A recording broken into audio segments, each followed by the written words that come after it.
sahabat Uner, siang ini kita sudah tersambung dengan Ibu Endang Dewi Masito yang biasa dikenal mahasiswanya sebagai ibu yang sangat ceria nih. Selamat siang Ibu En.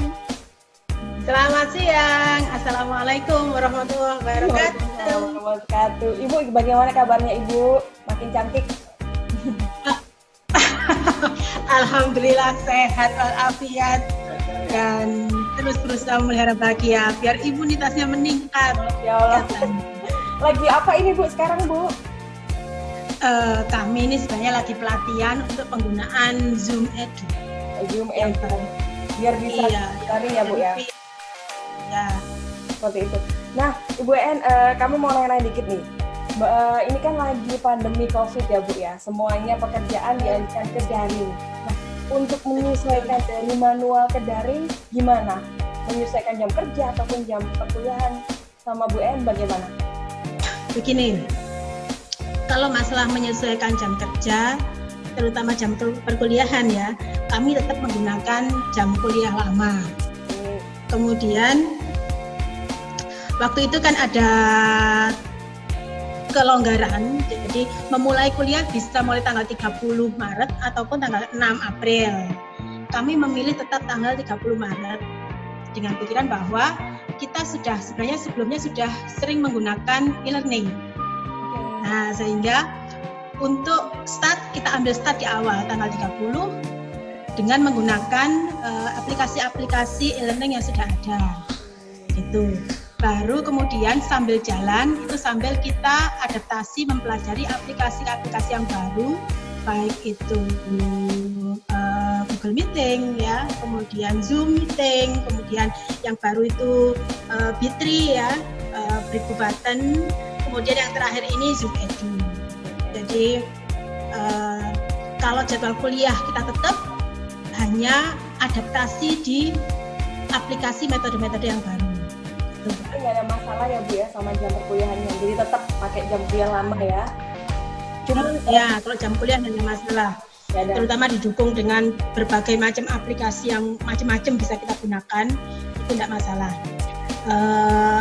Hanya di sini memang perlu adaptasi ketika ada aplikasi baru saja, karena memang kita dipaksa untuk berkomunikasi juga berlatih melalui online. Nah itu yang menjadi masalah.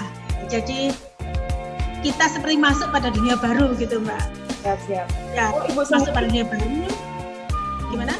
Kalau Ibu sendiri bagaimana Bu kesulitan menghadapi kayak peralihan ini Bu dari manual ke daring? Ada kesulitan nggak Bu? Ya, kalau kesulitan lebih karena kita berubah cara komunikasi. Kalau misalnya ya kita sekarang ngobrol begini langsung ngobrol ketemu face to face ngobrol kan cepet ya.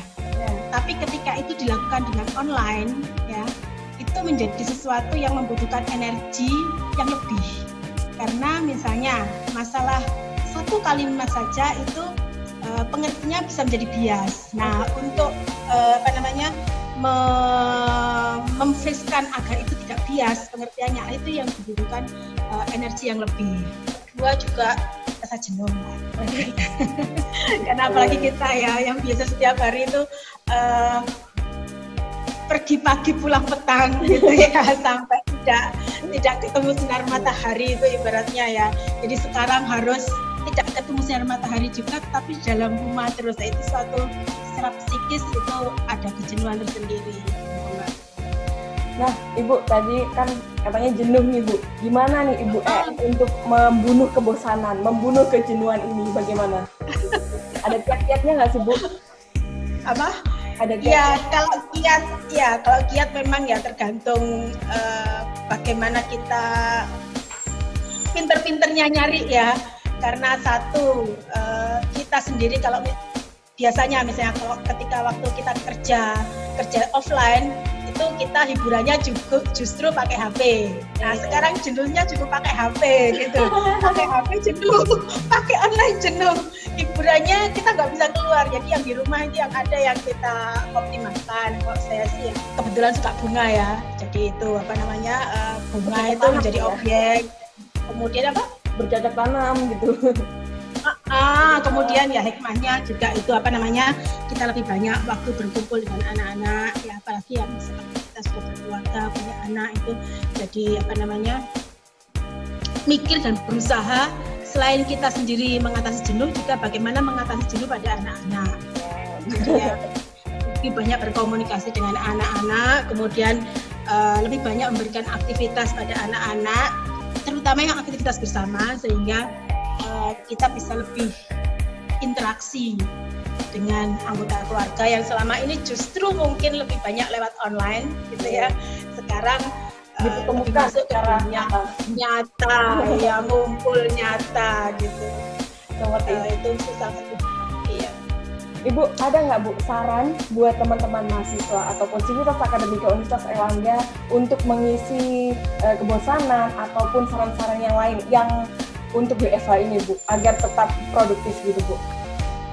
Ya, saya kira dengan adanya work from home ini ya, dengan adanya pandemi COVID ini, mau tidak mau kita memang seperti dipaksa untuk masuk lebih awal ke industri 4.0 ya, di mana di situ kreativitas kemudian produktivitas itu harus bisa didrive oleh diri sendiri.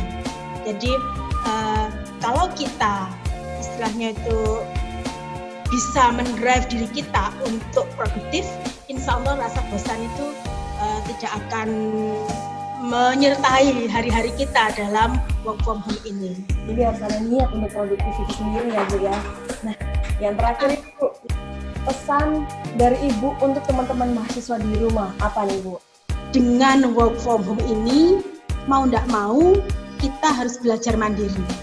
Nah, aplikasi-aplikasi, kemudian bahan-bahan, kemudian standar itu juga sudah ditentukan, sudah diberikan oleh fakultas ya, sesuai dengan capaian pembelajaran masing-masing prodi. Nah, dari situlah maka mahasiswa harus secara mandiri bisa menghayati apa sebenarnya capaian pembelajaran dari prodi yang saya ikuti, dan harus bisa mendrive dirinya sendiri untuk bagaimana cara mencapai capaian pembelajaran itu. Nah, dengan demikian apapun itu metode belajarnya, itu saya kira bagi mahasiswa bukan menjadi masalah dan tidak menjadi halangan untuk mencapai capaian pembelajaran, sehingga proses pembelajaran itu tetap bisa berjalan sesuai dengan standar yang telah ditentukan.